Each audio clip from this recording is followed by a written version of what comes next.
സ്വകാര്യ ജീവിതത്തിൻ്റെ സന്തോഷങ്ങളും വിശേഷങ്ങളും മാത്രമല്ല സങ്കടങ്ങളും സോഷ്യൽ മീഡിയയിൽ പങ്കുവയ്ക്കുന്ന ഗായികയാണ് രഞ്ജിനി ജോസ്. ഒരു നീണ്ട കുറിപ്പിട്ടാണ് രക്തബന്ധമല്ലെങ്കിലും മനസ്സുകൊണ്ട് സ്വന്തം ചേട്ടനെ പോലെ സ്നേഹിച്ച മനുഷ്യൻ്റെ അപ്രതീക്ഷിത വേർപാടിനെക്കുറിച്ച് ദിവസങ്ങൾക്ക് ശേഷം ഗായിക കുറിച്ചിരിക്കുന്നത്. കുറച്ചു ദിവസമായി ഞാനിത് മാറ്റിവെച്ചിട്ട് ഇങ്ങനെയൊരു കുറിപ്പ് എഴുതാനുള്ള ധൈര്യം കിട്ടിയില്ല.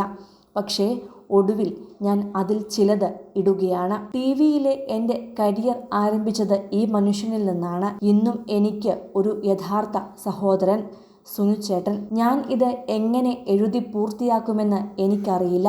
പക്ഷേ ഞാൻ ശ്രമിക്കുകയാണ്. ഞാൻ നിങ്ങളെ ഇനി കാണാൻ പോകുന്നില്ലെന്ന് അറിയുമ്പോൾ എൻ്റെ ഹൃദയം തകർന്നു പോവുകയാണ്. നിങ്ങൾ ഞങ്ങളെ ഞെട്ടിച്ചു. നിങ്ങൾ ചുറ്റുമുണ്ടെന്ന് എനിക്ക് ഇപ്പോഴും തോന്നുന്നു.